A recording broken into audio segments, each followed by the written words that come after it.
Bonsoir les gens, ici Kou, et nous nous retrouvons aujourd'hui pour mon tout premier unboxing sur The Legend of Zelda. J'ai commandé 2 articles en lien avec The Legend of Zelda, étant donné que c'était du jeu vidéo, je trouvais que ça marchait bien sur la chaîne. Alors je tiens à préciser que j'enregistre ma voix après avoir fait cette vidéo, parce que le son était vraiment horrible.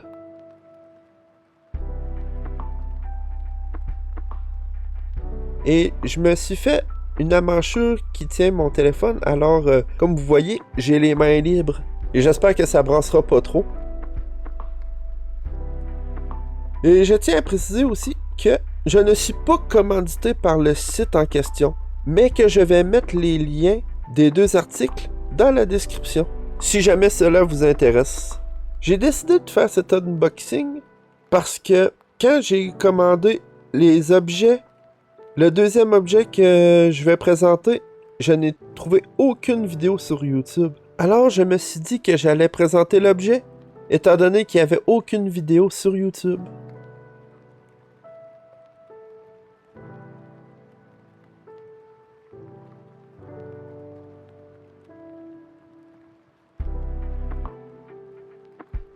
Et là, comme vous pouvez le constater, voici le bouclier Ilien.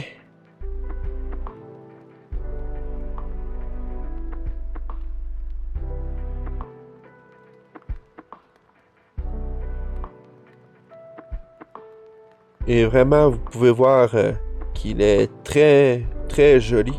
Il est magnifique même, on pourrait dire. Et si on se donne la peine de regarder, vous pouvez voir que la peinture n'est pas baveuse. La couleur est très jolie. Ils ont vraiment respecté les couleurs officielles que l'on trouve dans le jeu. Et là, vous pouvez voir que c'est quand même... Il est quand même assez mince et un peu cheap, si je peux me permettre.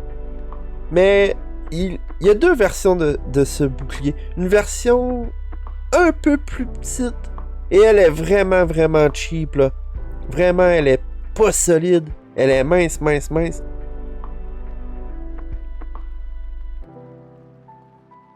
Et aussi, les languettes tiennent avec des grandes plaques de plastique qui sont très bien fixées. Alors que l'autre version, beaucoup plus cheap, elle ne tient juste qu'avec un ruban double surface.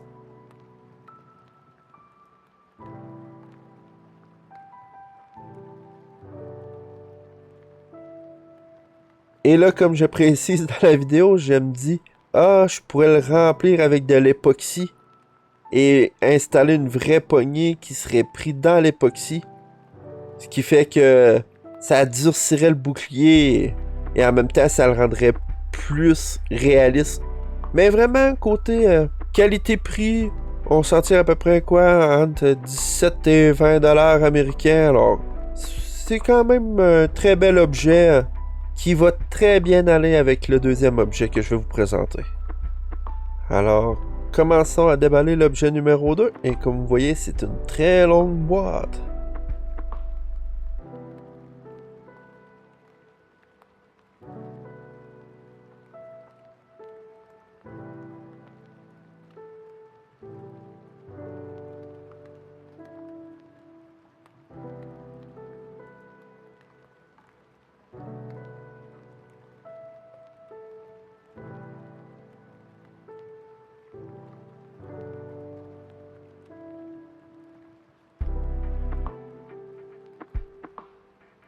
Bon, et maintenant, découvrons ce que cache cette deuxième boîte. Et comme vous pouvez le constater, c'est la Master Sword, l'épée de légende. Et encore une fois, il y a 2 versions à cette épée. La version que moi j'ai achetée et une autre version encore un peu plus cheap. Et l'autre version, plus bas de gamme on va dire, est faite comme le bouclier. Elle est vraiment mince, vide, et c'est vraiment pas de belle qualité.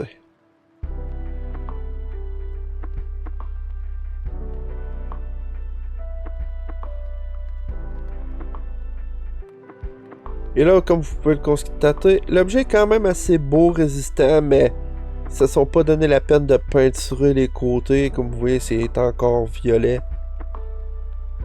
Et même la peinture en or tire plus sur le jaune que le doré.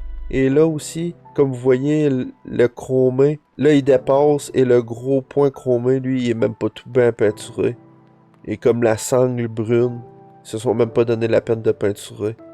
Alors je me dis que peut-être bien, je vais m'acheter de la peinture dorée, de la peinture chromée et tout repeinturer. Même la sangle, me donner la peine de repeinturer la sangle brune. Le four mesure à peu près 2 pieds, je dirais. La qualité est excellente. Vraiment, c'est très solide et très résistant. Et là, passons au plat de résistance.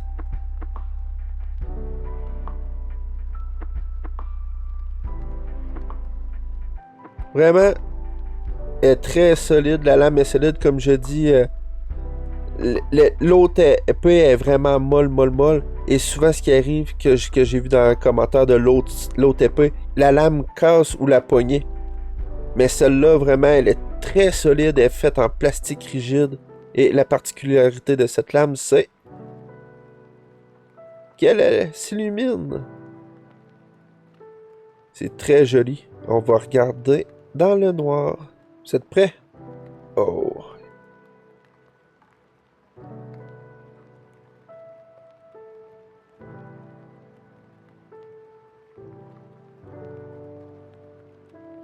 Elle est très jolie. Elle éclaire extrêmement dans le noir. Là, je vous le montre pas vraiment dans cette vidéo, mais vraiment, on voit très bien dans le noir.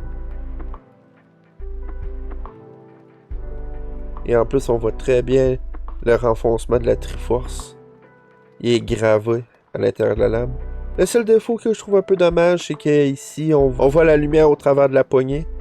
Pour le prix, vraiment, l'objet est de très bonne qualité. Ce que je trouve dommage, c'est que quand on appuie sur le bouton, elle ne fait pas de bruit, elle fait pas de ching ou un ta-ta-ta-ta. Je trouve ça un peu dommage, mais ça aurait été juste un petit gadget de plus. Et là, je teste la solidité de la poignée, vraiment, c'est pas comparable à l'autre version un peu plus cheap. Tu sens que la poignée est vraiment solide. Tu sens vraiment que c'est plus solide que l'autre version. J'irai pas faire des combats d'escrime avec quelqu'un d'autre, mais pour un cosplay ou faire des mouvements comme ça, c'est vraiment solide. Mais j'irai pas la fracasser contre rien d'autre. Comme vous pouvez le constater, je l'ai constaté un peu plus tard, mais on le voit là brièvement dans la vidéo. La lame a quelques petites graphines dessus. J'ignore si c'est durant le transport ou que bien elle était présentée dans un magasin quelconque.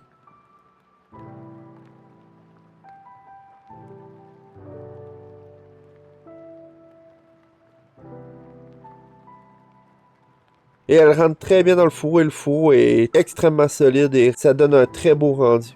Et comme vous pouvez le constater, ça tient très bien, c'est pas juste glissé, elle clip vraiment.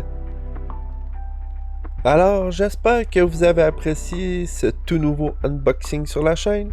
J'ignore combien je vais en faire et si je compte en refaire d'autres. Alors, j'espère que vous avez apprécié et que vous avez trouvé les deux objets intéressants. Ici Cooper, on est classe dans le jeu vidéo.